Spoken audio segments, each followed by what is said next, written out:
আসসালামু আলাইকুম ওয়া রাহমাতুল্লাহি ওয়া বারাকাতুহু। বিসমিল্লাহ ওয়ালহামদুলিল্লাহ ওয়াসসালাতু ওয়াসসালামু আলা রাসূলিল্লাহ ওয়া আলা আলিহি ওয়া আসহাবিহি ওয়া মান ওয়ালাহ ওয়া বা'দ। সুপ্রিয় দর্শক শ্রোতা, এই মুহূর্তে যে যেখান থেকে আমাদেরকে দেখছেন, প্রত্যেককে আন্তরিক প্রীতি, শুভেচ্ছা ও স্বাগত জানিয়ে শুরু করছি এলফাইন ট্রেড ইন্টারন্যাশনাল নিবেদিত পবিত্র মাহে রমাদান উপলক্ষে এডুকেশন টাইমসের নিয়মিত দর্শক নন্দিত জনপ্রিয় অনুষ্ঠান রমজানের কথা। অনুষ্ঠানের পুরো সময় জুড়ে আপনাদের সাথে রয়েছি আমি, ইমরান বিন বুরহান।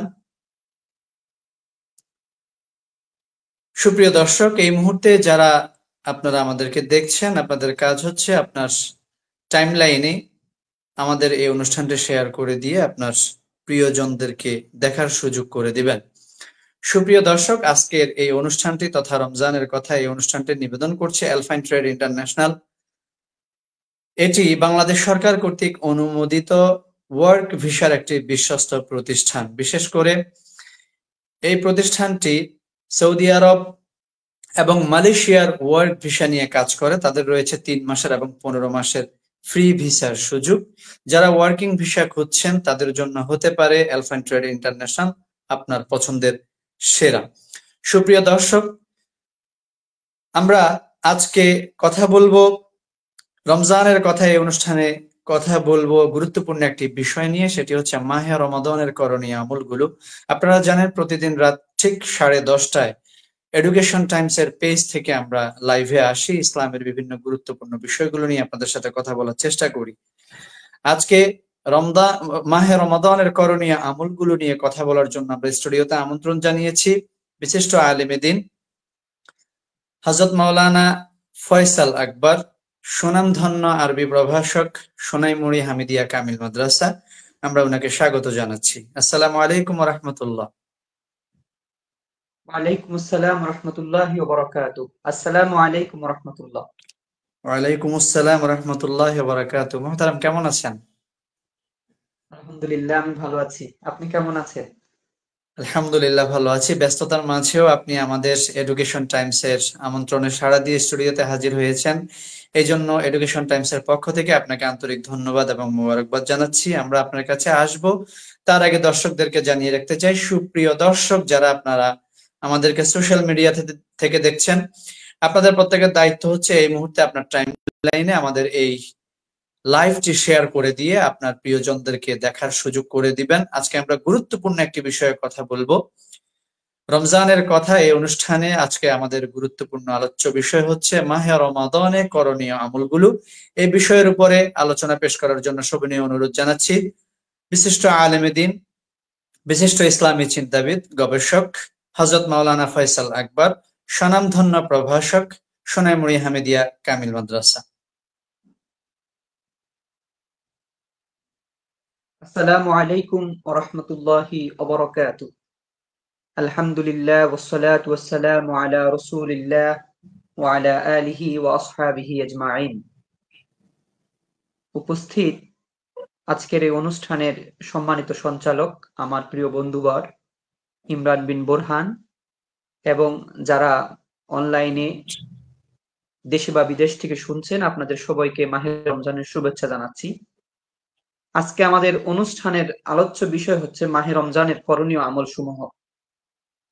রমজান হচ্ছে আল্লাহ রব্বুল আলামিনের পক্ষ থেকে তার প্রিয় বান্দাদের জন্য অপুরন্ত নিয়ামত। এই রমজানের বিভিন্ন কাজকর্মে, বিশেষ করে সাওমের মাধ্যমে, সালাতের মাধ্যমে, ইস্তেগফারের মাধ্যমে বান্দা তার রব থেকে ক্ষমা এবং অপুরন্ত রহমত এবং বরকত বান্দা প্রাপ্তি হয়। আমরা আজকে আলোচ্য বিষয় হচ্ছে রমজানের করণীয় সম্পর্কে। রমজানের প্রথম কাজ হচ্ছে, 1 নাম্বার কাজ হচ্ছে আমাদেরকে সিয়াম পালন করতে হবে। আল্লাহ সুবহানাহু ওয়া তাআলা সূরা বাকারার 185 নাম্বার আয়াতে আমরা যেন রোজা রাখি সে সম্পর্কে আল্লাহ তাআলা আদেশ করেছেন। আল্লাহ তাআলা ইরশাদ করেন, শাহরু রমাদানাল্লাযী উনজিলা ফীহিল কুরআন হুদাল লিন-নাস ওয়া বায়্যিনাতিন মিনাল হুদা ওয়াল ফুরকান ফামান শাহিদা মিনকুমুশ শাহরা ফালইয়াসুম। আল্লাহ রাব্বুল আলামিন আমাদেরকে বলছেন যে তোমাদের মধ্যে যারাই এই মাসটিকে পাবে তারা যেন রোজা রাখে। এই মাসের অন্যতম কাজ হচ্ছে আমাদেরকে সিয়াম পালন করতে হবে। রমজান দুইটি শব্দ রয়েছে, একটি হচ্ছে সিয়াম, আরেকটি হচ্ছে রমাদান। সিয়াম শব্দের শাব্দিক অর্থ হচ্ছে বিরত থাকা, আর রমদান শব্দটি রমদুন শব্দ থেকে আসছে, যার অর্থ হচ্ছে জ্বালিয়ে দেওয়া, পুড়িয়ে দেওয়া। কোনো মানুষ যদি, কোনো বান্দা যদি ঈমান এবং ইহতিসাবের সাথে ভালোভাবে রোজা পালন করতে পারে, রাসূলুল্লাহ সাল্লাল্লাহু আলাইহি সাল্লাম ইরশাদ করেন, রমজান তার অতীত জীবনের সকল গুনাহগুলোকে জ্বালিয়ে পুড়িয়ে ভস্ম করে দিবে। তাই আমাদেরকে রমজানের রোজা পালন করতে হবে। আমরা সর্বপ্রথম এই সাওম পালনের কি কি গুরুত্ব রয়েছে, সাওম পালনের কিছু ফজিলত সম্পর্কে আমরা জানবো। ১ নম্বর ফজিলত হচ্ছে, এই রমজান মাসে আল্লাহ রব্বুল আলামিন শয়তানগুলোকে আবদ্ধ করেন, জান্নাতের দরজাগুলোকে খুলে দেন, জাহান্নামের দরজাগুলোকে বন্ধ করে দেন। বুখারী শরীফের ২য় খণ্ডের ৬৭২ নম্বর হাদিস এবং মুসলিম শরীফের ২য় খণ্ডের ৭৫৮ নম্বর হাদিস। আন আবি হুরায়রা রাদিয়াল্লাহু আনহু قال قال رسول الله صلى الله عليه وسلم إذا دخل رمضان فتحت أبواب الجنة وغلقت أبواب جهنم وسلسلت الشياطين। রাসূলুল্লাহ সাল্লাল্লাহু আলাইহি সাল্লাম ইরশাদ করেন, যখন রমজান মাস আসে তখন আল্লাহ রাব্বুল আলামিন জান্নাতের দরজাগুলোকে তিনি খুলে দেন, জাহান্নামের দরজাগুলোকে তিনি বন্ধ করে দেন, এবং যে শয়তান আছে মানুষের মনে কুমন্ত্রণা দেয়, মানুষকে খারাপ কাজের দিকে ধাবিত করে, মানুষকে পথভ্রষ্ট করে, আল্লাহ সুবহানাহু ওয়া তাআলা ওই শয়তানগুলোকে তিনি শিকল আবদ্ধ করেন। রমজানের আরেকটি গুরুত্ব হচ্ছে, এই রমজান মাসে কোনো মানুষ যদি উমরা পালন করে, অন্য অন্য সময়ে সেই হজ পালন করার সওয়াব পাবেন। রাসূল সাল্লাল্লাহু আলাইহি সাল্লাম মুসলিম শরীফের হাদিস, তিনি হযরত আতা রাদিয়াল্লাহু তাআলা আনহু বর্ণনা করেন আব্দুল্লাহ ইবনে আব্বাস থেকে, রাসূলুল্লাহ সাল্লাল্লাহু আলাইহি ওয়াসাল্লাম এক আনসারী মহিলাকে জিজ্ঞাসা করলেন, আনসারী মহিলা, তুমি আমার সাথে উমরা করতে চলো। রমজান মাসে তিনি বললেন, যে ব্যক্তি রমজান মাসে উমরা করবে সে অন্য মাসে হজ করার সওয়াব পাবে। রমজান মাসের তৃতীয় ফজিলত হচ্ছে, আল্লাহ সুবহানাহু ওয়া তাআলা এই রমজান যারা রোজা রাখে তাদের জন্য জান্নাতের একটা স্পেশাল দরজা আছে, সে দরজার নাম হচ্ছে রাইয়ান। রাসূলুল্লাহ সাল্লাল্লাহু আলাইহি ওয়াসাল্লাম বুখারী এবং মুসলিমের হাদিস, আন সাহাল ইবনে সা'দ রাদিয়াল্লাহু আনহু قال قال رسول الله صلى الله عليه وسلم إن في الجنة ثمانية أبواب فيها باب يسمى ريان لا يدخله إلا الصائمون। রাসূল সাল্লাল্লাহু আলাইহি ওয়াসাল্লাম ইরশাদ করেন, জান্নাতের ৮টি দরজা রয়েছে, এই ৮টি দরজার একটি দরজা হলো রাইয়ান। ওই দরজা দিয়ে রোজাদার ব্যক্তি ছাড়া আর কেউ প্রবেশ করতে পারবে না। এটা হচ্ছে স্পেশালি রোজদারি ব্যক্তির জন্য ওই দরজাটা নির্ধারিত। এরপর হচ্ছে, যারা রোজা রাখে, আল্লাহ রাসূল সাল্লাল্লাহু আলাইহি সাল্লাম বলছেন, প্রত্যেক দিন ইফতারের সময় আল্লাহ রাব্বুল আলামিন ওই সকল মানুষগুলোকে ক্ষমা করে দেন এবং অসংখ্য মানুষকে ইফতার এবং রাতের বেলায় আল্লাহ রাব্বুল আলামিন জাহান্নাম থেকে মুক্ত করেন। হাদিসটি ইবনে মাজাহ শরীফে এসেছে, আন জাবির রাদিয়াল্লাহু আনহু قال قال رسول الله صلى الله عليه وسلم إن لله عند كل فطر عتقا وذلك في كل ليلة। আল্লাহ রাব্বুল আলামিন প্রত্যেক দিন ইফতারের সময় মানুষদেরকে, জাহান্নামীদেরকে জাহান্নাম থেকে মুক্ত করেন। এই রমজানের আরেকটি গুরুত্বপূর্ণ বিষয় হচ্ছে, যারা সিয়াম পালন করবে এবং তারাবির নামাজ আদায় করবে, তাহাজ্জুদ আদায় করবে, কিয়ামতের দিন তারা সিদ্দিক এবং শহীদগণের সাথে তারা থাকবেন। এক সাহাবী, হাদিসটি আমর রাদিয়াল্লাহু তাআলা আনহু থেকে বর্ণিত, তিনি বলেন, একজন ব্যক্তি রাসূল সাল্লাল্লাহু আলাইহি সাল্লামের কাছে আসলেন এবং রাসূলকে জিজ্ঞাসা করলেন, আরাআইতা ইন শাহিদতু আন লা ইলাহা ইল্লাল্লাহ ওয়া ইন্নাকা রাসূলুল্লাহ।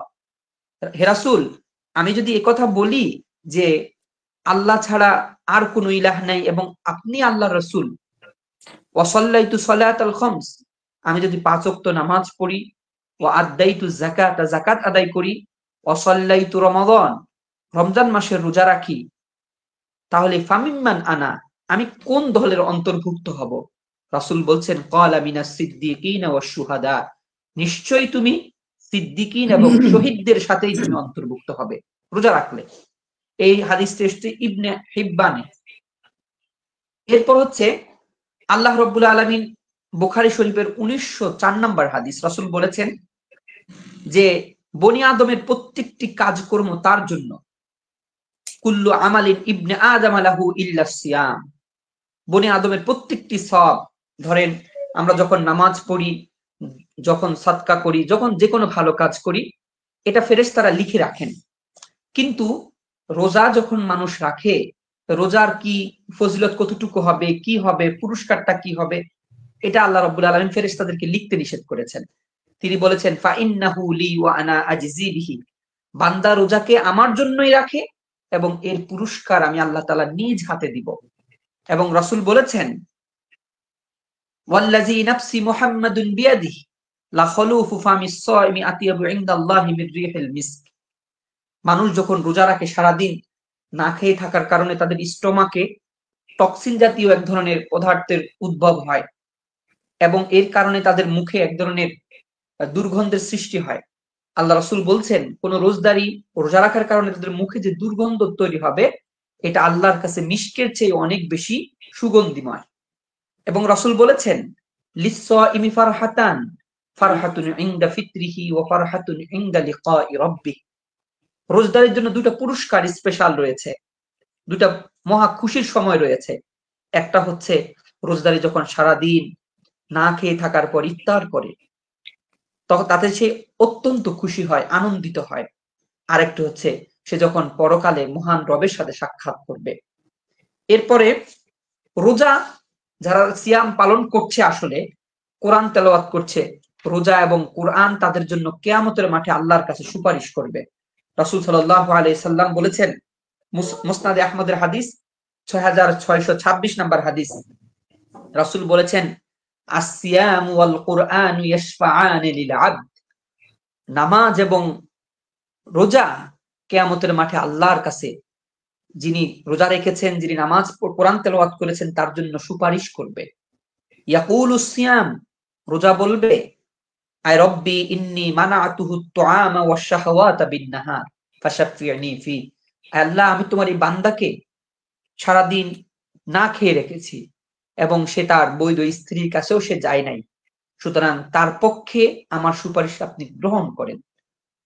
এরপরে কোরআন বলবে ইয়াকুলুল কুরআন, কোরআন বলবে মানাতুহুন নাওমা বিল্লাইল ফাশাফিনি ফি, আয় আল্লাহ তোমার এই বান্দা সারা রাত দাঁড়িয়ে দাঁড়িয়ে নামাজ আদায় করেছে, কোরআন তেলাওয়াত করেছে, তুমি তার পক্ষে আমার সুপারিশ গ্রহণ করো। রাসূলুল্লাহ বলেছেন ফায়ুশাফাআন, আল্লাহ রাব্বুল আলামিন কোরআন এবং সিয়ামের সুপারিশকে গ্রহণ করবেন এবং বান্দাকে আল্লাহ রাব্বুল আলামিন জাহান্নাম থেকে মুক্ত করবেন। এর আরেকটি বিষয় হচ্ছে রোজা রাখার আরেকটি গুরুত্বপূর্ণ হচ্ছে অতীত জীবনের, অতীত এক বছরের যত সগীরা গুনাহগুলো আছে আল্লাহ রাব্বুল আলামিন সেটা ক্ষমা করে দিবেন। এটা মুসলিম শরীফের 440 নম্বর হাদিসে আন আবি হুরায়রা রাদিয়াল্লাহু আনহু আন্না রাসূলুল্লাহ সাল্লাল্লাহু আলাইহি সাল্লাম কানা ইয়াকুল as-salatul khams wal jum'atu ila al-jum'ah wa ramadan ila ramadan mukaffiratun ma bainahunna idha ijtanabal kaba'ir, বান্দা যদি কোনো কবিরা গুনাহ না করে তাহলে এক রোজা থেকে আরেক রোজার মধ্যবর্তী একটা বছরে যত সগীরা গুনাহগুলো সে করেছে আল্লাহ রাব্বুল আলামিন তার সবগুলো গুনাহকে তিনি ক্ষমা করে দিবেন। আরেকটা হচ্ছে কোন রোজদারি যদি রোজা অবস্থায় মারা যায় তাহলে সে অবশ্যই জান্নাতে যাবে। এটা সহিহ আত-তারগীবের 985 নম্বর হাদিস আন হুযায়ফা রাদিয়াল্লাহু আনহু قال আসনাদতু النبي ইলা সাদরি فقال মান ক্বালা লা ইলাহা ইল্লাল্লাহ ইবতিগা ওয়াজহিল্লাহ খুতিমা লাহু বিহা দাখালাল জান্নাহ ওয়া মান সামা ইবতিগা ওয়াজহিল্লাহ খুতিমা লাহু বিহা দাখালাল জান্নাহ, যে ব্যক্তি রোজা রেখেছে এবং রোজা অবস্থায় সে মৃত্যুবরণ করে, আল্লাহ রাসূল বলছেন রোজাই যদি তার ওই দিনের সর্বশেষ কর্ম হয়ে থাকে তাহলে সে জান্নাতে প্রবেশ করবে। তাহলে আমরা এতক্ষণ ধরে যতটুকু সংক্ষেপে শুনলাম সেটা হচ্ছে এই রমজানের প্রথম করণীয় কাজ হচ্ছে আমাদেরকে অবশ্যই সিয়াম পালন করতে হবে। কোনো কারণেই আমাদেরকে সিয়াম ভঙ্গ করা যাবে না। কিন্তু পরিতাপের বিষয় হচ্ছে আমরা আমাদের দেশ গ্রামের দিকে দেখি অনেক মানুষ কোনো কারণ ছাড়াই তারা রোজাকে ছেড়ে দেন, রোজা রাখেন না। তারা বিভিন্ন পর্দা লাগিয়ে দোকানপাটের মধ্যে তারা বসে বসে খান। কিন্তু শুধুমাত্র 10 শ্রেণীর মানুষের জন্য রোজা না রাখার জন্য ছাড় আছে। এছাড়া আর কারণে 1 নাম্বার হচ্ছে শিশুরা, যারা এখনো প্রাপ্তবয়স্ক হয় নাই, তারা যদি রোজা না রাখে তাহলে গুনাহ হবে না। 2 নম্বর হচ্ছে যদি কোনো মানুষ পাগল হয়, তার মস্তিষ্ক বিকৃত হয়, তাহলে কিন্তু সেও রোজা না রাখলেও হবে। এরপর হচ্ছে অসুস্থ ব্যক্তি যদি হয়, আল্লাহ রাব্বুল আলামিন বলছেন মুসাফির এবং অসুস্থ ব্যক্তির ক্ষেত্রে রোজা রাখার বিষয়ে ছাড় রয়েছে। তারা যখন সুস্থ হবেন অথবা সফর থেকে ফিরে আসবেন, তাহলে তারা যে কয়টা রোজা ভেঙেছে ওই কয়টা রোজা পরবর্তী তারা কাজা করবেন। এক্ষেত্রে মুসাফিরের ক্ষেত্রে কমপক্ষে 48 মাইল পথ অতিক্রম করতে হবে। আল্লাহ রাব্বুল আলামিন কোরআনুল কারীমের মধ্যে বলেছেন, ওয়া ইন কুনতুম মারদা ওয়া আলা সাফারিন ফাইদ্দাতুম মিন আইয়ামিন উখর। তোমাদের মধ্যে কোনো ব্যক্তি যদি অসুস্থ হও এবং সফরের মধ্যে থাকো, এই সফর অবস্থায় এবং অসুস্থ অবস্থায় যে রোজাগুলো ভেঙেছে তারা পরবর্তীতে এই রোজাগুলোকে কাজা করবে। এরপর হচ্ছে 5 নাম্বার হচ্ছে অতি বয়স্ক ব্যক্তি, যার বয়স একবারই শেষ, বার্ধক্যের সর্বশেষ স্টেজে সে উপনীত হয়েছেন, তিনি আর জীবনে সুস্থ হওয়ার কোনো সম্ভাবনা নাই, তাহলে তিনি তার রোজার কাফফারা দিয়ে দিবেন। তার জন্য রোজা না রাখার বিষয় ছাড়া রয়েছে। এরপর হচ্ছে যারা কঠিন কাজ করেন, ধরেন বিভিন্ন ধরনের এই আয়রন ফ্যাক্টরিতে কাজ করেন, যেখানে প্রচন্ড রকমের তাপমাত্রা থাকে, তিনি যদি রোজা রাখেন তাহলে তার অবস্থা আরো করুণ হয়ে যাবে, শোচনীয় হবে, তাহলে তিনি কিন্তু ওই সময় রোজা তিনি ভাঙতে পারবেন। এরপরে হচ্ছে গর্ভবতী নারী, যদি কোনো বাচ্চা ওনার গর্ভে আছে, তিনি যদি রোজা থাকেন তাহলে বাচ্চার ক্ষতি হবে, তাহলে তার জন্য রোজাটা ছাড় আছে। এরপর হচ্ছে দুগ্ধ দানকারী মহিলা, যে বাচ্চা রিসেন্টলি বাচ্চা প্রসব করেছেন, তিনি যদি রোজা রাখেন, বাচ্চা না খেয়ে থাকবে, সে তো অন্য খাবারও খাইতে পারে না, এক্ষেত্রে তিনি ডাক্তারের পরামর্শ অনুযায়ী তিনি রোজা ভাঙতে পারবেন, পরবর্তীতে এগুলো আদায় করবেন।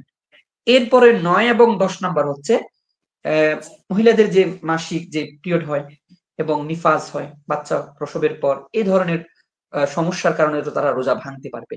কিন্তু দুঃখজনক বিষয় হলো, এই অসুবিধাগুলো না থাকার পরেও, এই কারণগুলো বিদ্যমান না থাকার পরেও অনেকে রোজা রাখি না, বিভিন্ন উদাসীনতার কারণে। তা আমি অনুরোধ করব আজকের অনুষ্ঠানে যে অবশ্যই আমাদেরকে রোজা রাখতে হবে। রমজান মাসের সবচেয়ে বড় করণীয় কাজ হচ্ছে আমাদেরকে রোজা রাখতে হবে। ইসলামের যে 5টি স্তম্ভ রয়েছে, একটাই হচ্ছে, তার মধ্যে অন্যতম একটি স্তম্ভ হচ্ছে রোজা পালন করা। রাসূলুল্লাহ সাল্লাল্লাহু আলাইহি ওয়াসাল্লাম বলেছেন, বুনিয়াল ইসলামু আলা খামসিন শাহাদাতিন লা ইলাহা ইল্লাল্লাহ ওয়া আন্না মুহাম্মাদুর রাসূলুল্লাহ ওয়া ইকামিস সালাতি ওয়া ইতাইজ যাকাত ওয়াল হজ ওয়া সাওমি রমাদান। হজ এবং এই রোজা রাখা, যাকাত দেওয়া, এগুলো হচ্ছে ইসলামের 5টি স্তম্ভের একটি অন্যতম স্তম্ভ। রোজা কিন্তু প্রত্যেক দিন, বছরের প্রতিদিন আমাদেরকে আসে না, এটা বছরের একটি মাস আমাদের কাছে আসে। তাই আমাদেরকে ইসলামের এই 5টি স্তম্ভের একটি গুরুত্বপূর্ণ স্তম্ভকে যথাযথভাবে আমাদেরকে পালন করতে হবে। রোজার মাসের দ্বিতীয় কাজ হচ্ছে আমাদেরকে তারাবি এবং কিয়ামুল লাইল আদায় করা।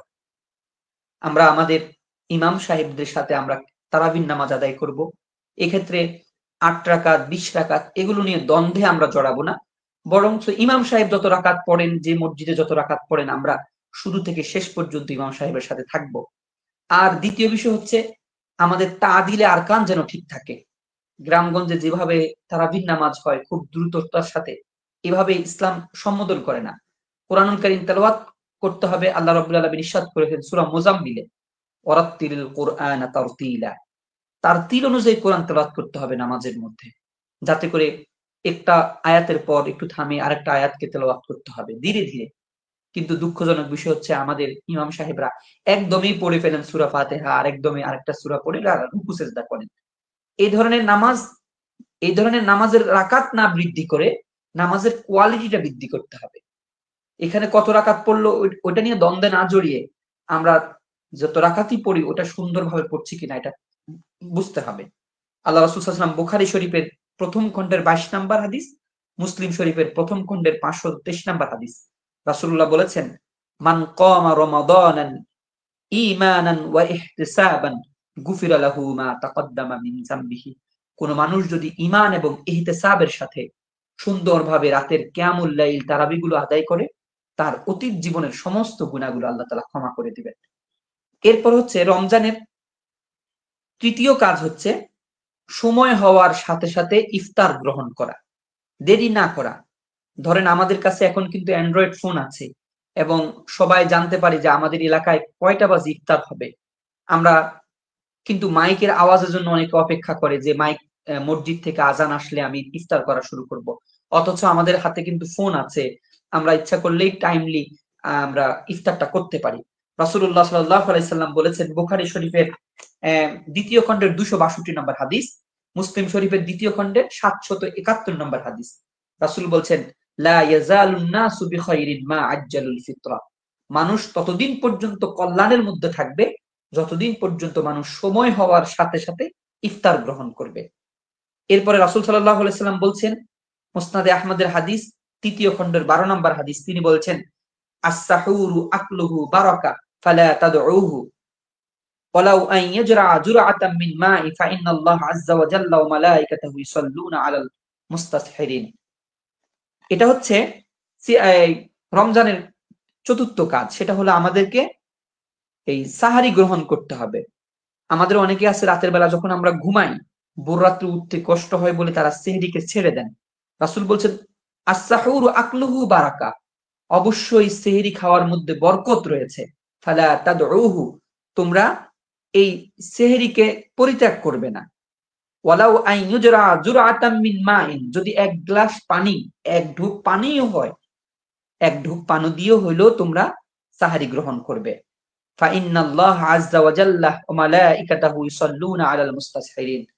আল্লাহ রাসূল বলেছেন, নিশ্চয়ই আল্লাহ সুবহানাহু ওয়া তাআলা, আল্লাহর ফেরেশতারা যারা সেহরি গ্রহণ করে তাদের জন্য আল্লাহর কাছে ক্ষমা প্রার্থনা করে। তাহলে আমরা রমজানের কয়েকটি করণীয়ের মধ্যে আমরা এটা একটি করণীয়, যা আমরা সাহারিকে গ্রহণ করব, ইফতারি সময় হওয়ার সাথে সাথে গ্রহণ করব, তারাবির নামাজ এবং তাহাজ্জুদের নামাজ আদায় করব, রোজা পালন করব। আরেকটি হচ্ছে ইফতারের পূর্বে দোয়া করা। একজন রোজদারি কিন্তু তার রোজা অবস্থায় সার্বক্ষণিক আল্লাহর কাছে তিনি দোয়া করতে পারবেন এবং তার দোয়া আল্লাহ রাব্বুল আলামিন কবুল করবেন। রাসূলুল্লাহ বলেছেন, 3 শ্রেণীর ব্যক্তির দোয়া কখনো আল্লাহ তাআলা ফিরিয়ে দেন না। 1 নম্বর হচ্ছে পিতামাতার দোয়া, 2 নম্বর হচ্ছে রোজদারি ব্যক্তির দোয়া, 3 নম্বর হচ্ছে মাজলুম ব্যক্তির দোয়া। এই 3 শ্রেণীর মানুষের দোয়া আল্লাহ তাআলা কখনোই ফিরিয়ে দেয় না। তাহলে আমাদের উচিত হবে আমরা রোজা অবস্থায় বেশি বেশি আল্লাহর কাছে দোয়া করা, ক্ষমা প্রার্থনা করা। এক্ষেত্রে আব্দুল্লাহ ইবনে আব্বাস রাদিয়াল্লাহু তাআলা আনহুর একটি দোয়া আছে, এটা মুসনাদে আহমদের 1753 নম্বর হাদিস। তিনি দোয়া পড়তেন সব সময়, ইফতারের আগে তিনি দোয়া পড়তেন, আল্লাহুম্মা ইন্নী আসআলুকা বিরহমাতিকা আল্লাতী ওয়াসিআত কুল্লা শাই আন তাগফিরা লি। তিনি এই দোয়াটা সব সময় পড়তেন। এরপরে হচ্ছে রমজান মাসে আমরা অনর্থক কথাবার্তা এবং ঝগড়া বিবাদ থেকে আমরা বেঁচে থাকবো।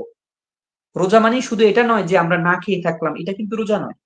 রোজা মানে হচ্ছে আল্লাহ রাসূল সাল্লাল্লাহু আলাইহি সাল্লাম মুস্তাদরাক হাকিমে তিনি বলছেন, লাইসা সিয়ামু মিনাল আকলি ওয়াশ শুরব ইন্নামা সিয়ামু মিনাল লাগwi ওয়ার রাফাস।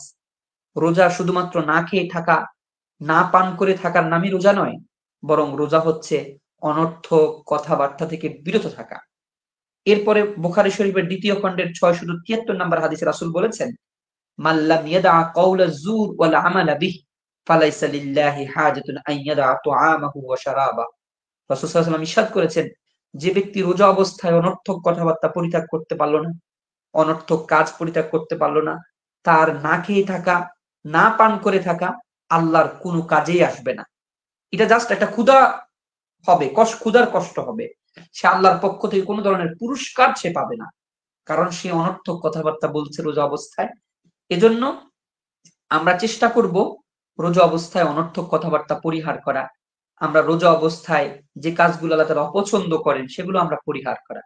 আমাদের অনেককে দেখা যায় যে রোজা অবস্থায় সময় কাটতেছে না, তারা মোবাইল দেখতেছে, মোবাইলের অনর্থক বিষয়গুলো শুনতেছে, দেখতেছে। এরপরে অনেক অনেক জায়গায় দেখা যায় যে লুডো খেলতেছে অথবা অযথা খুব বেশি ঘুমাচ্ছে। এটা কিন্তু রোজার যে প্রকৃত যে উদ্দেশ্য, এটা কিন্তু হাসিল হয় না। রোজা অবস্থা বেশি বেশি ভালো কাজ করতে হবে। আপনি রোজা অবস্থায় কোরআন তেলাওয়াত করবেন, তাসবিহ তাহলিল পড়বেন। আপনি ছাত্র হলে আপনি আপনার পড়াশোনা করবেন। শুধু একবারে ঘুমায় কাটানো যাবে না, আবার মোবাইল দেখে বিভিন্ন অনর্থক কথাবার্তা আড্ডাবাজিতে সময় কাটানো যাবে না। রোজার রোজার মাসে আরেকটি অন্যতম কাজ হচ্ছে অন্য রোজদারিকে ইফতার করানো। রাসূল সাল্লাল্লাহু আলাইহি সাল্লাম বলছেন তিরমিজি শরীফের ৩য় খণ্ডের ১৭১ নম্বর হাদিস, রাসূল বলছেন মান ফাত্তারা সাইমান কানা লাহু মিসলা আজরিহি গায়রা আন্নাহু লা ইয়ানকুসু মিন আজরি সাইমি শাইআন। যে ব্যক্তি কোন রোজদারিকে ইফতার করালো, ওই রোজদারি সারাদিন কষ্ট করে রোজা রাখলে সে যে সওয়াবটা পেয়েছে, যে ইফতার করিয়েছে সে সমান সওয়াব পেয়েছে। ধরেন আমি সারাদিন রোজা রাখলাম, আল্লাহ রাব্বুল আলামিন আমার জন্য যে পুরস্কারের বা সওয়াবের ব্যবস্থা করেছেন, যিনি আমাকে ইফতার করালেন, আল্লাহ রাব্বুল আলামিন তাকেও আমার সমপরিমাণ সওয়াব দিয়ে দিবেন। এখন সাহাবায়ে কেরামের মধ্যে প্রতিযোগিতা হতো যে অনেক সাহাবী ছিলেন যে তার আর্থিক অবস্থা দুর্বল ছিল। তো ওনারা নিজেরা তো নিজেদের ইফতারটাই তো কঠিন হয়ে যাইতো করা। তখন তারা কি করতেন, তারা এই যারা গরিব ছিলেন মোটামুটি, তারা নিজেদের ইফতারিটাকে এবং আরেকজন সাহাবীর ইফতারিটা তিনি নিজে নিয়ে আসতেন। তারা এই কাজটা এই জন্য করতেন যে তিনি যখন তার ইফতারিটা আরেকজনকে দিলেন, তাহলে তিনি তাকে ইফতার করানোর সওয়াব পেলেন। আবার যখন তার ইফতারিটা তিনি নিয়ে আসলেন, তাহলে ওই সাহাবীও আরেকজনকে ইফতার করানোর সওয়াব পেলেন। সাহাবায়ে কেরামের মধ্যে সওয়াব দিয়ে এভাবে কম্পিটিশন হতো। তাহলে আমরা চেষ্টা করব যতটুকু সম্ভব অন্য রোজদারিকে আমরা ইফতার করানোর চেষ্টা করব। রমজান মাসের আরেকটি অন্যতম কাজ হচ্ছে কোরআন তেলাওয়াত করা। আমাদেরকে অবশ্যই কোরআন তেলাওয়াত করতে হবে রমজান মাসে। আমরা জানি যে এই রমজান মাসটা এত গুরুত্বপূর্ণ কেন? রমজান মাসটা এজন্য গুরুত্বপূর্ণ যে এই মাসে আল্লাহ রাব্বুল আলামিন কোরআন নাজিল করেছেন। এজন্য আমরা চেষ্টা করব বেশি বেশি করে কোরআন তেলাওয়াত করতে। রাসূলুল্লাহ সাল্লাল্লাহু আলাইহি সাল্লাম কোরআন তেলাওয়াতের বিষয়ে অসংখ্য হাদিস তিনি বর্ণনা করেছেন। রাসূল সাল্লাল্লাহু আলাইহি সাল্লাম বলছেন, আমাদের মধ্যে অনেকে আছে যে আমরা খুব শুদ্ধভাবে কোরআন তেলাওয়াত করতে পারি না, হ্যাঁ, আবার মানে ভালোভাবে কোরআন তেলাওয়াত করতে পারি না। রাসূল সাল্লাল্লাহু আলাইহি সাল্লাম বলছেন,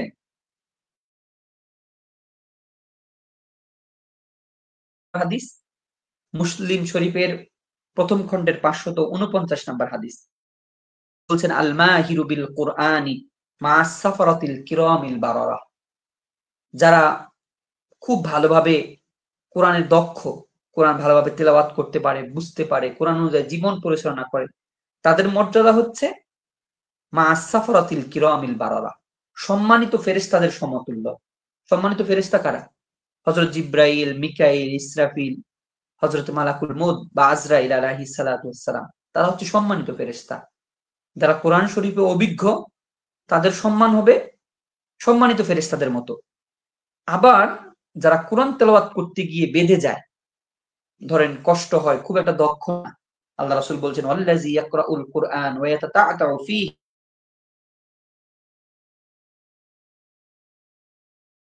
কোন ব্যক্তি যদি কোরআন তেলাওয়াত করতে গিয়ে আটকে যায় এবং তার কষ্ট হয়, তারপরেও সে চেষ্টা করে, থেমে যায় না, তারপরেও সে চেষ্টা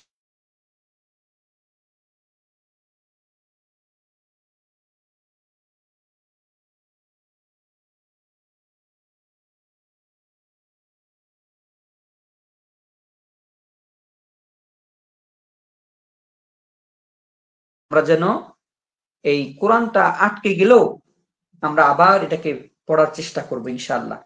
রাসূলুল্লাহ বলেছেন মুসলিম শরীফের হাদিস, ইকরাউল কুরআন ফাইন্নাহু ইয়াতি ইয়াউমাল কিয়ামাতি শাফিআন লিআসহাবি। তোমরা কোরআন তেলাওয়াত করো, নিশ্চয়ই কোরআন তার তেলাওয়াতকারীর জন্য কিয়ামতের মাঠে আল্লাহর কাছে সুপারিশ করবে। প্রিয় ভাইরা, তাহলে আমরা কোরআন তেলাওয়াত করতে থাকবো এই রমজান মাসে, এটা গুরুত্বপূর্ণ। আরেকটা হাদিস শুনেন, রাসূলুল্লাহ বলছেন, মান করা হারফাম মিন কিতাবিল্লাহ ফালাহু বিহি হাসানা ওয়াল হাসানাতু বিআশারি আমসালিহা। যে ব্যক্তি কোরআনের একটি অক্ষর তেলাওয়াত করলো, সে একটি হাসানা পেল। ওই হাসানাটার সমতুল্য সমান মান হচ্ছে 10।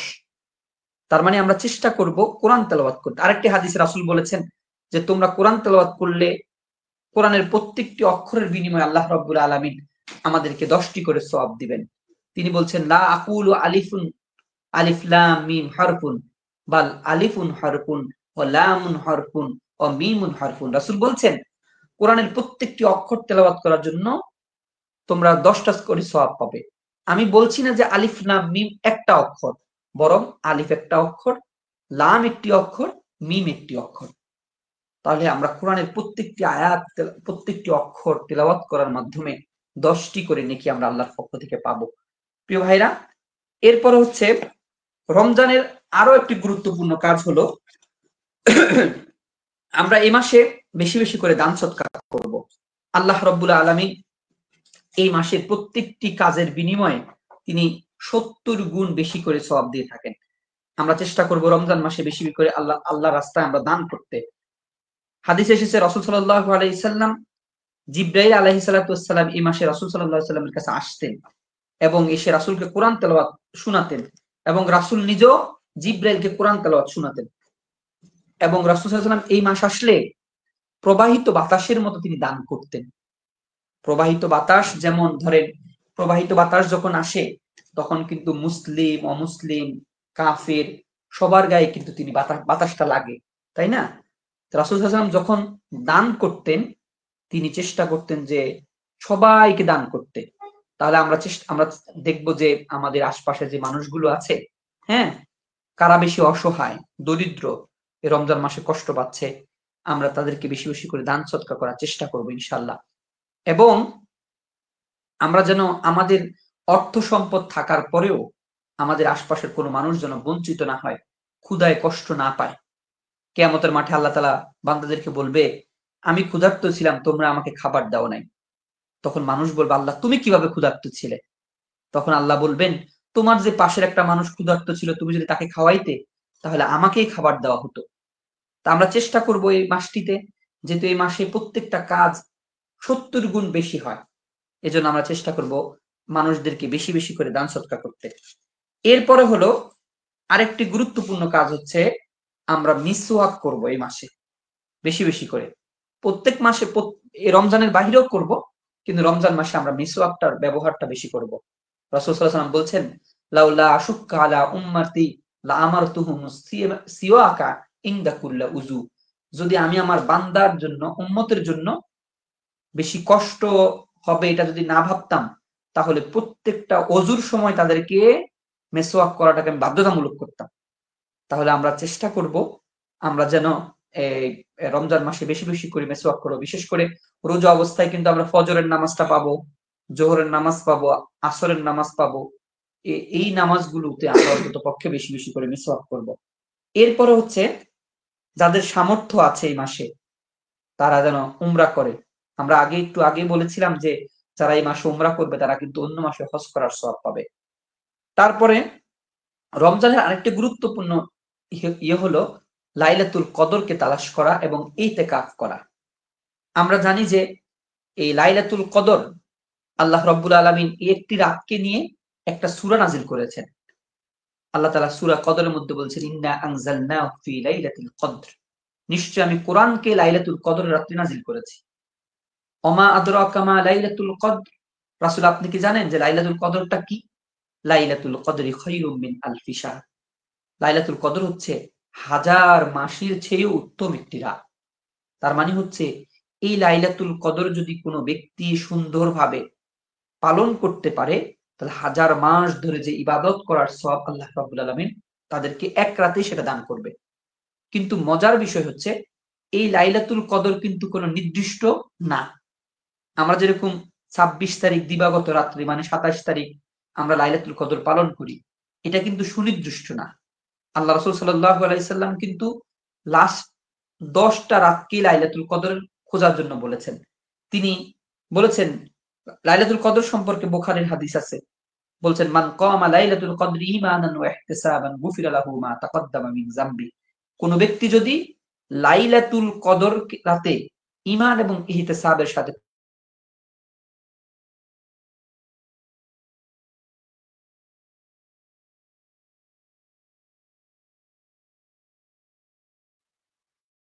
লাইলাতুল কদর পাওয়ার একটা অন্যতম উপায় হচ্ছে ইতিকাফ করতে হবে।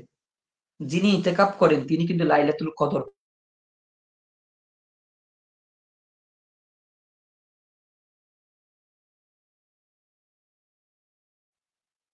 10 কি আছে? ইতিকাফ আছে। রাসূল সাল্লাল্লাহু আলাইহি সাল্লামের ইতিকাফ করতেন। তিনি বুখারী শরীফের ২য় খণ্ডের ৭11 নম্বর হাদিস, রাসূল বলছেন, কানা রাসূলুল্লাহ সাল্লাল্লাহু আলাইহি সাল্লাম ইযা দাখালাল আশর আহইয়াল লাইলা ওয়া আইকাযা আহলাহু ওয়া জাদ্দা ওয়া শাজ্জাল মিযযারা। রাসূল সাল্লাল্লাহু আলাইহি সাল্লাম যখন রমজানের শেষ দশক আসতো, তিনি নিজেই জেগে থাকতেন, ইবাদত বندگی করতেন, তার সাথে সাথে তার স্ত্রী, পরিজন, সন্তানদেরকেও তিনি জাগিয়ে দিতেন এবং তিনি কঠিনভাবে ইবাদতে মগ্ন থাকতেন। আরেকটি হাদিসে এসেছে, ইন্নান নবী সাল্লাল্লাহু আলাইহি সাল্লাম কানা ইয়াতাকিফুল আশরুল আওয়াখির মিন রমাদান। রাসূল সাল্লাল্লাহু আলাইহি সাল্লাম তার পুরোটা জীবনের, যখন থেকে রমজানের রোজা ফরজ হয়েছে তখন থেকে সব সময় রাসূল সাল্লাল্লাহু আলাইহি সাল্লাম তার মৃত্যু পর্যন্ত তিনি রমজানের শেষ 10 দিন ইতিকাফ ছিলেন, কখনো তিনি ছেড়ে দেন নাই। সুম্মা ইতিকাফা আজওয়াজুহু মিন বাদি। রাসূল সাল্লাল্লাহু আলাইহি সাল্লাম যখন ইন্তেকাল করেন, তার ইন্তেকালের পরবর্তী সময় তার স্ত্রীরাও ইতিকাফ করেছে। তাহলে ইতিকাফটা আমাদের জন্য করতে হবে। ইতিকাফ সম্পর্কে আরেকটি হাদিস বলি, মুস্তাদরাকে হাকিমের ৪র্থ খণ্ডের ৩০০ নম্বর হাদিস।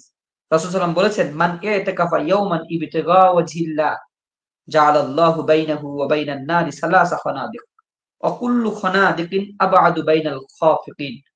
রাসূল সাল্লাল্লাহু আলাইহি সাল্লাম বলছেন যে কোন ব্যক্তি যদি আল্লাহর সন্তুষ্টির জন্য একটা দিন ইতিকাফ করে, একদিন ইতিকাফ করে, এবং এটা যদি আল্লাহর সন্তুষ্টির জন্য হয়, আল্লাহ রাব্বুল আলামিন তার মাঝে এবং জাহান্নামের মাঝে ৩টা পরিখা খনন করবেন, ৩টা দূরত্ব তৈরি করবেন। একটা দূরত্বের পরিসীমা হচ্ছে পশ্চিম এবং পূর্বের দূরত্ব যতটুকু। ধরেন আমাদের পূর্ব দিক থেকে পশ্চিম দিকে যত দূরত্ব, এটা হচ্ছে একটা দূরত্ব। এরকম ৩টা দূরত্ব আল্লাহ তৈরি করবে তার মাঝে এবং জাহান্নামের মাঝে। এটা কার জন্য? যিনি একদিন আল্লাহর সন্তুষ্টির জন্য ইতিকাফ করবেন। এরপর হচ্ছে প্রিয় ভাইরা, শবে কদর আমাদেরকে তালাশ করতে হবে। এই রমজানের সবচেয়ে গুরুত্বপূর্ণ এটা, শবে কদর আমাদেরকে তালাশ করতে হবে। শবে কদর তালাশ করলে আমরা যদি ইনশাআল্লাহ আমরা পেয়ে যাই, বিশেষ করে রমজানের শেষ দশক, একটি হাদিসে এসেছে রমজানের শেষ 10 দিনের যে কোনো একটা রাত হইতে পারে, আরেক হাদিসে এসেছে রমজানের শেষ 10 দিনের বেজোড় রাত, আবার আরেকটি হাদিসে এসেছে 27 রাত এবং 29 রাত, এটার বিষয়ে হাদিস এসেছে। তা আমরা চেষ্টা করব এই কাজগুলো করার মাধ্যমে আমরা আল্লাহর সন্তুষ্টি লাভ করব এবং রমজানকে যথাযথভাবে আমরা কাজে লাগানোর চেষ্টা করব। আমি আবার একটু রিপিট করছি, রমজানে আমরা আসলে কি কি করব আবার একটু স্মরণ করিয়ে দিচ্ছি অল্প ইয়েতে। সেটা হচ্ছে আমরা রোজা রাখবো, 1 নাম্বার কাজ। 2 নাম্বার কাজ হচ্ছে তারাবির নামাজ আমরা আদায় করব এবং রাতের বেলা তাহাজ্জুদ নামাজ আমরা পড়ব এবং সময় মতো আমরা ইফতারি করব এবং আমরা সব সময় চেষ্টা করব সাহারি করব, সাহারিকে আমরা মিস করব না। এরপর রোজা অবস্থায়, মানে বিশেষ করে ইফতারের পূর্ব মুহূর্তে আমরা দোয়া করব। অনর্থক কথাবার্তা এবং ঝগড়া বিবাদ থেকে আমরা নিজেদেরকে বিরত রাখবো এবং এই মাসে বেশি বেশি করে আমরা কোরআনুল কারীম তেলাওয়াত করব, অধিক হারে দান সদকা করব। আর আমরা আমাদের মিসওয়াক করার অভ্যাসটা আমরা এই মাসে গড়ে তুলব। কারো যদি সামর্থ্য থাকে তিনি অবশ্যই উমরা করার চেষ্টা করবেন এবং শেষ 10 রাতে বেশি বেশি ইবাদত করতে হবে এবং শেষ 10 দিনে আমরা ইতিকাফ করলে আল্লাহ রাব্বুল আলামিন আমাদেরকে আমরা ইতিকাফের উসিলায় আমরা লাইলাতুল কদরটাকে আমরা খুঁজে পাবো। আর আরেকটি বিশেষ কাজ হচ্ছে আমরা সদকাতুল ফিতর আদায় করব। রমজান একটি গুরুত্বপূর্ণ সদকাতুল ফিতর।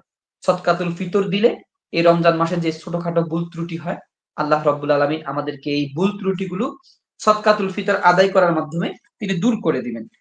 আর হচ্ছে অধিক হারে নেক আমল করতে হবে এবং আমরা গুনাহগুলো থেকে আমরা বিরত থাকব। এই কাজগুলো যদি আমরা ঠিকঠাক ভাবে আদায় করতে পারি, আশা করা যায় যে আল্লাহ রাব্বুল আলামিন আমাদের রোজাগুলোকে কবুল করবেন এবং এই রোজার বিনিময়ে যে ক্ষমার ঘোষণা আল্লাহ তাআলা দিয়েছেন, সেই ঘোষণাটা আমরা পাবো আশা করছি। এরপর আল্লাহ রাব্বুল আলামিন যে জান্নাতে একটি দরজা তৈরি করেছেন, যার নাম রাইয়ান, রোজদারিরা সেই দরজা দিয়ে প্রবেশ করবে। আমরা আশা করি আমরা আমাদের ইবাদতের মাধ্যমে, যথাযথ সিয়াম পালনের মাধ্যমে জান্নাতের সেই রাইয়ান নামক দরজা দিয়ে আমরা প্রবেশ করতে পারবো। আমি যে কথাগুলো বলেছি, এই কথাগুলো মহান রব যেন প্রথমে আমাকে এবং যারা কষ্ট করে শুনেছেন এবং পরবর্তীতে শুনবেন সবাইকে আমল করার তৌফিক দান করে। আসসালামু আলাইকুম ওয়া রাহমাতুল্লাহি ওয়া বারাকাতুহু।